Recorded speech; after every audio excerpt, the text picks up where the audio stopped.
En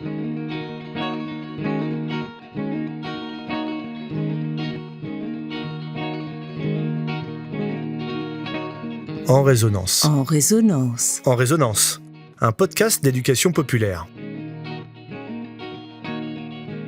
Bonjour et bienvenue. Cette idée de podcast est partie d'un désir. Aller à la rencontre de personnes qui inscrivent leurs pratiques et leurs réflexions autour de ce concept qu'est l'éducation populaire. Mais qu'est-ce que l'éducation populaire au juste ? Et qui sont celles et ceux qui la vivent et la font vivre au quotidien ? Comme s'interrogeait Christian Morel dans son livre « Éducation populaire et puissance d'agir », est-il si sûr que l'éducation populaire soit toujours réellement à l'œuvre dans les structures et chez les acteurs qui s'en réclament le plus ? Ne serait-elle pas au travail, ailleurs, là où l'on n'en parle jamais, ou presque ? C'est avec ces questions que je suis allé à la rencontre du philosophe Luc Carton le 10 juin 2024, à Bruxelles. Militant de l'éducation populaire, il a été chargé de mission auprès de la Direction générale de la culture du ministère de la Communauté française de Belgique et l'un des acteurs de 2 décrets fondateurs. L'un sur les centres culturels et l'autre sur la reconnaissance et le financement de l'éducation permanente. Il a été vice-président de l'Observatoire de la diversité et des droits culturels de Fribourg, en Suisse, ainsi que chercheur associé auprès de l'association Marcel Ichter pour la démocratie culturelle à Bruxelles. Dans cette première partie, il évoque sa trajectoire de vie à travers son parcours personnel et professionnel. Déjà, je vais te laisser te présenter ton parcours. Avec cette question, c'est comment on devient un philosophe de l'éducation populaire. La réponse est par hasard. Donc, j'ai répondu en fait à cette question un jour, dans une très longue interview qui a été publiée par la revue Mouvement, dans son numéro « Qui est le patron des assos ?» Ils m'ont interrogé sur ma trajectoire en rapport à l'éducation populaire. Donc, exactement cette question-là. Il y a au moins 12 pages, et je crois que c'est en libre accès sur Internet. Et donc,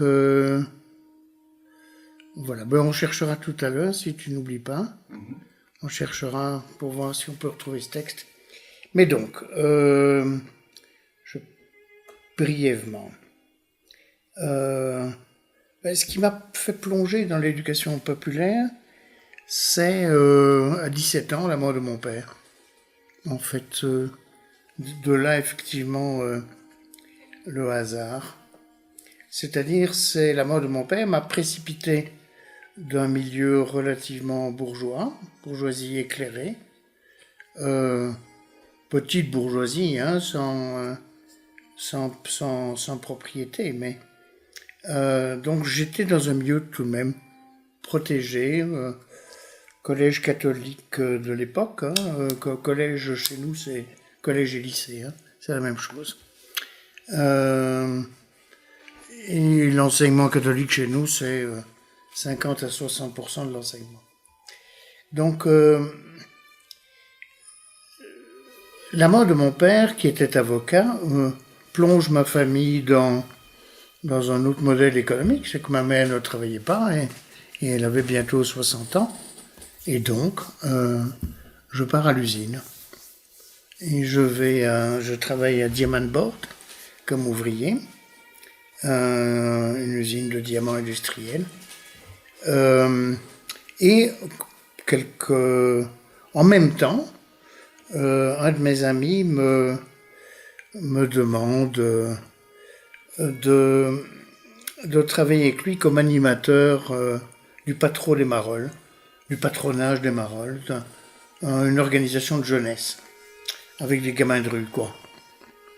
Le quartier des Marolles c'est le quartier le plus populaire de Bruxelles. C'est aussi un quartier de sous-prolétariat, et c'est un quartier historique, pluriséculaire, d'immigration. Et donc, me voilà à 17 ans, plongé d'une part dans le prolétariat ouvrier, d'autre part dans le sous-prolétariat urbain. Et ces deux expériences m'ont évidemment complètement bouleversé et ont précipité ma culture politique. Je suis entré au Parti communiste. j'ai abonné ma mère au Drapeau Rouge et donc j'ai entamé une longue marche, pour rire, hein, une longue marche qui me conduit jusqu'ici.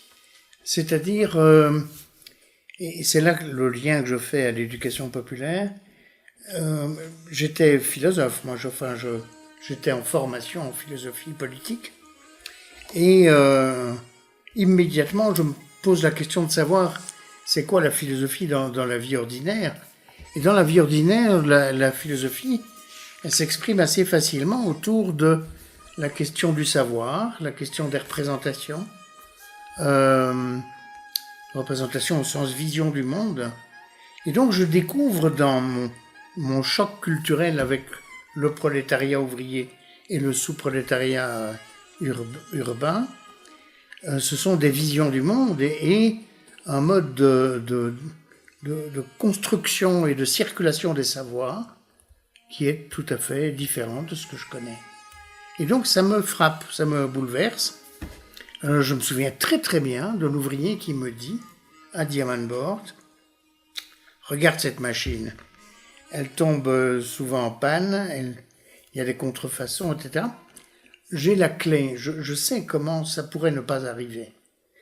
Mais vu du haut que nous regardent les ingénieurs et les techniciens, je ne suis pas prêt de leur dire. Et donc ça restera entre nous. Voilà. Et donc voilà un savoir précieux qui ne sera donc pas confié au capital, qui restera un secret de malfabrication entre ouvriers. Au même moment, je découvre du côté du prolétariat urbain des résistances à la ville telle qu'elle est restructurée par le capitalisme, des résistances d'un milieu extrêmement drôle et impertinent, et qui est ce prolétariat urbain, et qui effectivement, dans son mode de vie, résiste à différentes formes d'aliénation, d'exploitation, ou de domination que structure le capitalisme. Et donc, immédiatement, je me passionne pour ces deux sources de savoir stratégique que sont l'expérience ouvrière et l'expérience urbaine. Dans les années qui suivent, et presque en même temps que je faisais des études à Leuven, je commence à travailler au quartier des Marolles dans le projet pilote de développement urbain porté par le Comité général d'action des Marolles et qui était la première génération des projets de lutte contre la pauvreté financés par l'Europe. Et donc là, je m'y spécialise, entre guillemets, en aménagement du territoire et en urbanisme. Et donc on travaille à quelque chose qui ressemblera à des ateliers populaires d'urbanisme, et je développe une école expérimentale de formation au métier du bâtiment avec des enfants de la rue. Et donc c'est l'atelier marollien qui naît à ce moment-là en 1976, en 1976, qui existe toujours, même si la filiation par rapport à l'expérimentation originelle s'est probablement un peu distanciée. Les conflits montent assez rapidement dans cette assoce dirigée par un curé marxiste extrêmement dominateur dans ses modes de gouvernement. Et donc, je fous le camp après 3-4 ans. Enfin, je démissionne et je pars en claquant la porte. Et je pars travailler aux Nations Unies, comme volontaire des Nations Unies, au Niger, dans le développement rural. Et là, troisième expérience, brutale, de confrontation entre les savoirs occidentaux et les savoirs populaires. Et très rapidement, aux Nations Unies, je verse du côté des savoirs populaires et je m'insurge contre la pratique systématique de recrutement de consultants qui débarquent et qui en quelques jours ou quelques heures définissent des projets ou des morceaux d'avenir d'un pays. Et donc je fais alliance avec l'Association française des volontaires de progrès, l'AFVP,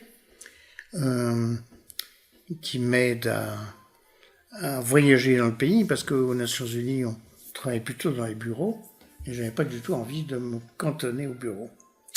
Et donc, c'est une expérience absolument passionnante de rencontres et de découverte de savoir populaire en action, et notamment dans la région de l'Aïr et la région du Ténéré, dans les régions désertiques du nord et de l'est du Niger, la rencontre des pratiques culturelles des tribus de l'Aïr, donc des tribus touaregs de l'Aïr, et des tribus Kanouri ou Toubou du Ténéré.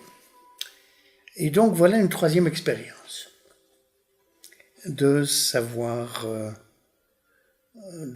populaire. Et assez rapidement, évidemment, je monte en conflit contre le système des Nations Unies. On me convoque à New York, m'enferme dans un bureau, etc. Enfin bref, je démissionne en 1981 et je reviens en Belgique. Et là, tout à fait par hasard, je suis engagé par la Fondation Travail Université, qui est un centre de recherche lié au mouvement ouvrier chrétien, l'une des deux grandes branches du mouvement ouvrier, la plus grande en Belgique.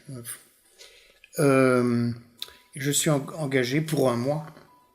J'y suis resté 20 ans. Comme jeune chercheur et puis comme directeur de recherche de cette fondation. Alors c'est une fondation qui, son nom le dit, se situe entre les organisations sociales, syndicales, mutualistes et coopératives du mouvement ouvrier et le monde universitaire. Et donc là, une quatrième expérience s'engage, qui est celle des savoirs sociaux, de l'enjeu des savoirs sociaux dans la recherche, et dans la recherche scientifique en particulier. Et donc, je vais développer ça avec passion.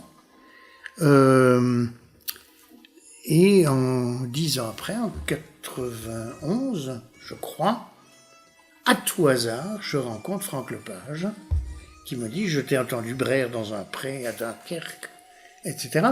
Est-ce que tu passerais quelques jours, 3 jours avec quelques directeurs de MJC sur l'éducation populaire aujourd'hui ?» Donc là, on est il y a 33 ans.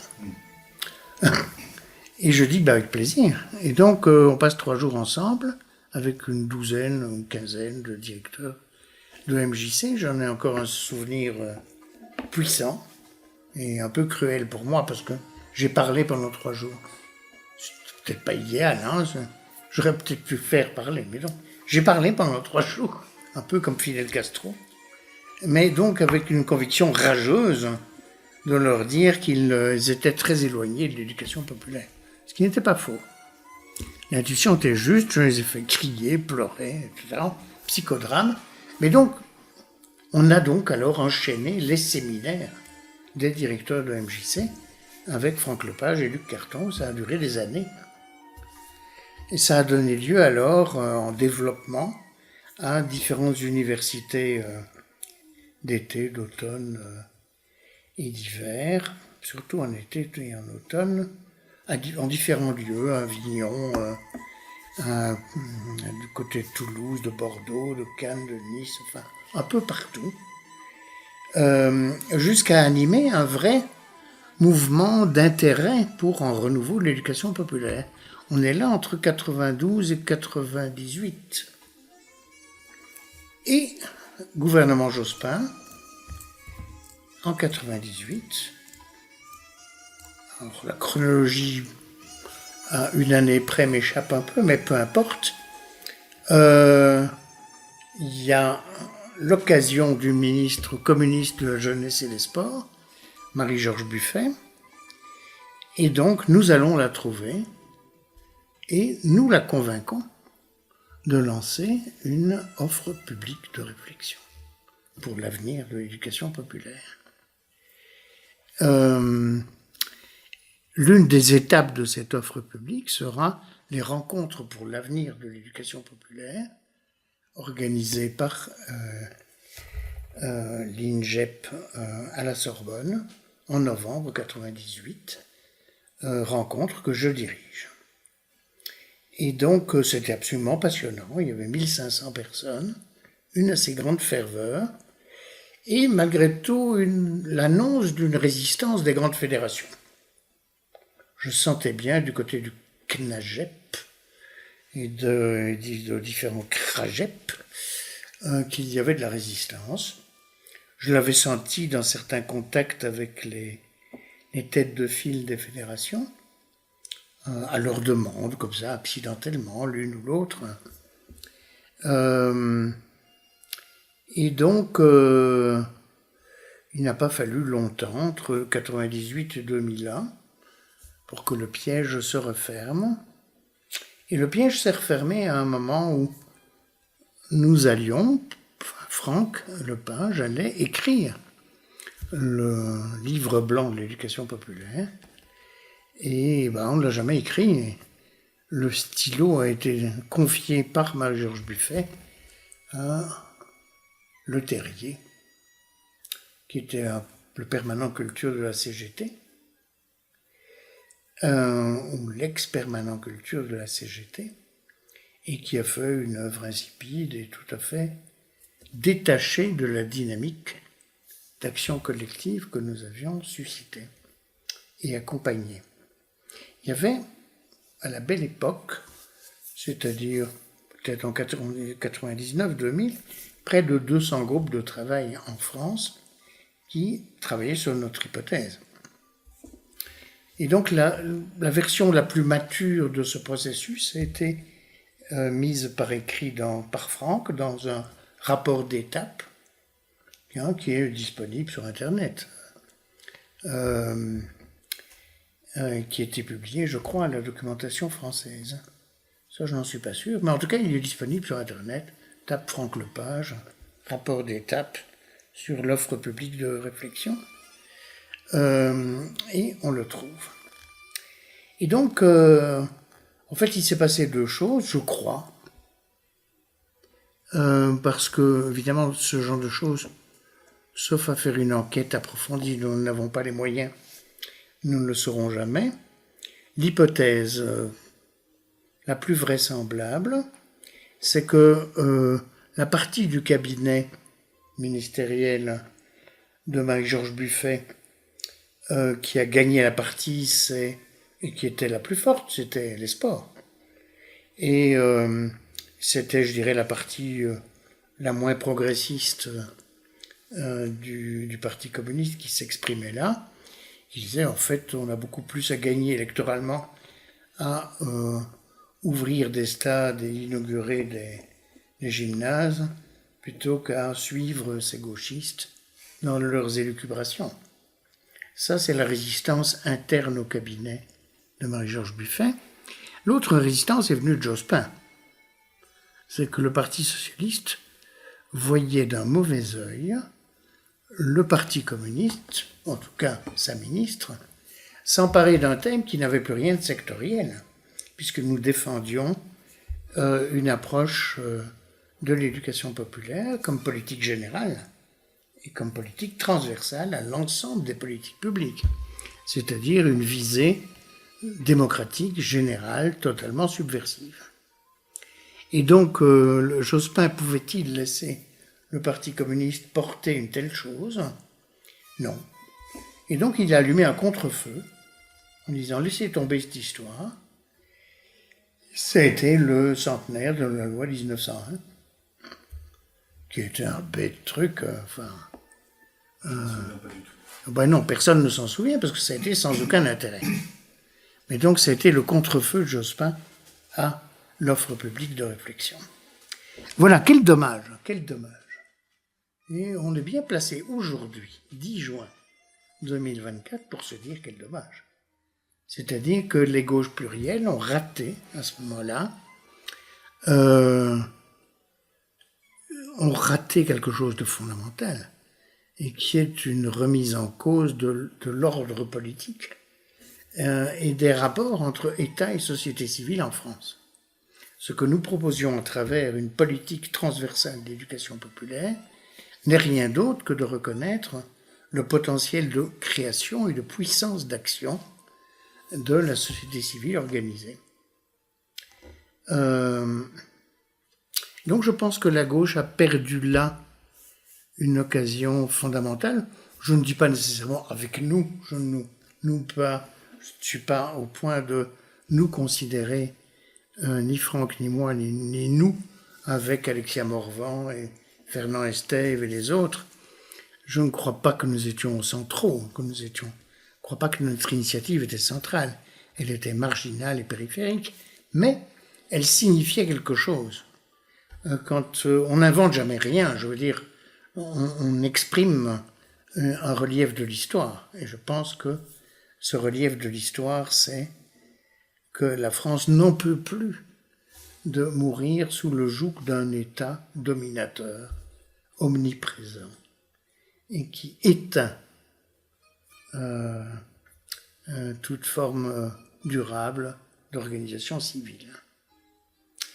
Voilà, donc ça c'est la leçon que je tire de l'échec, notre échec de l'initiative sur l'éducation populaire avec Marie-Georges Buffet au début du 3e millénaire. Et donc ça signe la maturation de mon itinéraire sur l'éducation populaire.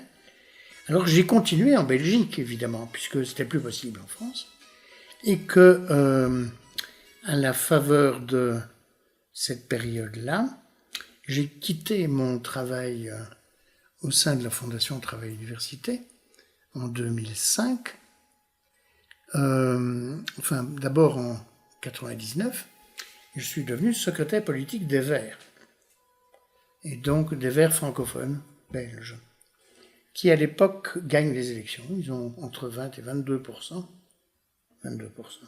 les Verts.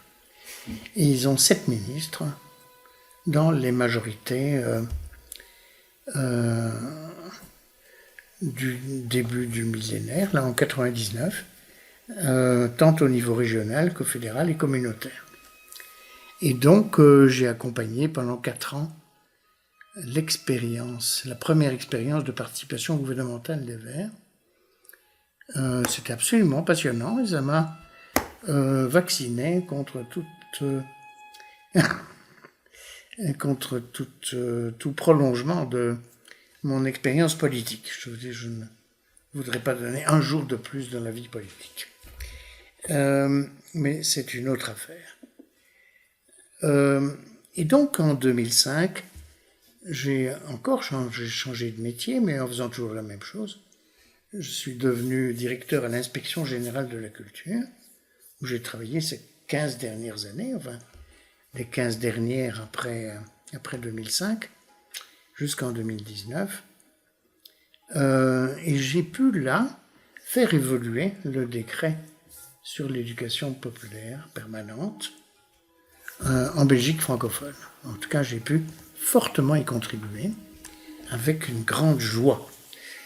J'ai pu également faire naître le paradigme des droits culturels dans la législation sur les centres culturels, puisque c'est l'autre décret que j'ai pu fortement infléchir en 2013, pardon. Donc 2013, nouveau décret sur les centres culturels, 2018, nouveau décret sur l'éducation permanente. Et donc ce sont les deux choses principalement que j'ai fait à l'inspection de la culture, c'est de faire naître 2 décrets porteurs d'éducation populaire et des droits culturels. Et c'est là qu'on entre dans la problématique. Tu as parlé d'une résistance vis-à-vis des associations et des fédérations d'éducation populaire, en fait. Comment tu les analyses, ces résistances?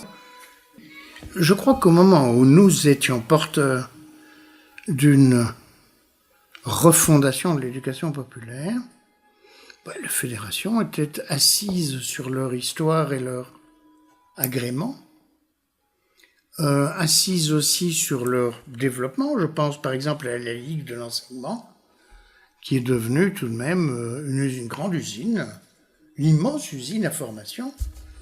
Il n'y a pas la moindre intention de s'interroger sur les fondements ou le bien fondé de cette usine.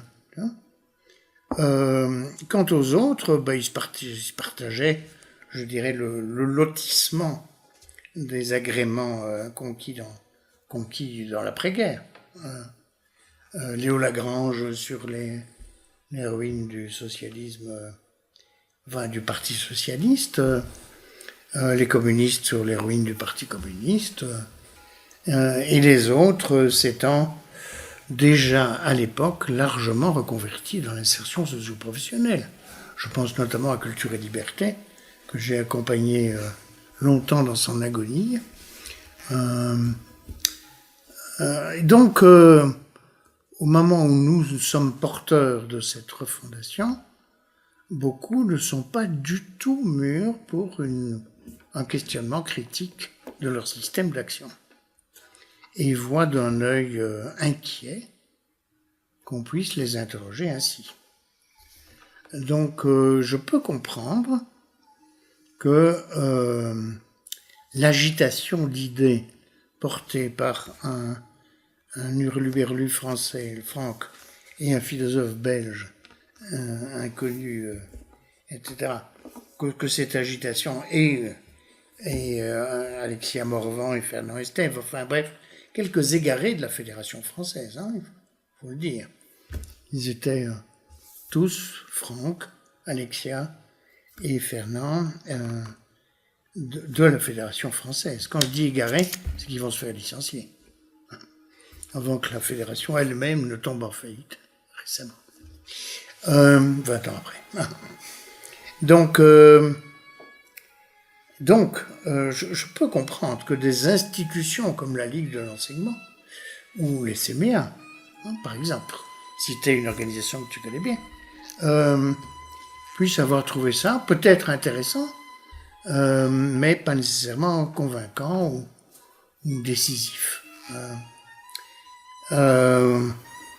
Voilà, maintenant il s'est peut-être joué d'autres choses, mais je n'en sais rien, j'ai jamais enquêté sur le CNAGEP. Ça ne m'intéressait pas suffisamment non plus. Donc je ne sais pas ce qu'il en est du poids des résistances des fédérations et du poids des résistances politiques du PC et du PS. Je n'en sais rien et je ne sais pas si quelqu'un le saura jamais. Il faudrait interroger Denise Bariolade pour le savoir peut-être avec plus de précision. Denise était à l'époque la chef d'administration de l'éducation populaire au ministère de la Jeunesse et des Sports. Et elle était totalement complice de notre initiative. Elle l'a épaulée, financée, accompagnée du début jusqu'à la fin. Malgré le ministère et malgré le ministre. Et donc, c'est une personne à aller voir. Elle est passionnante.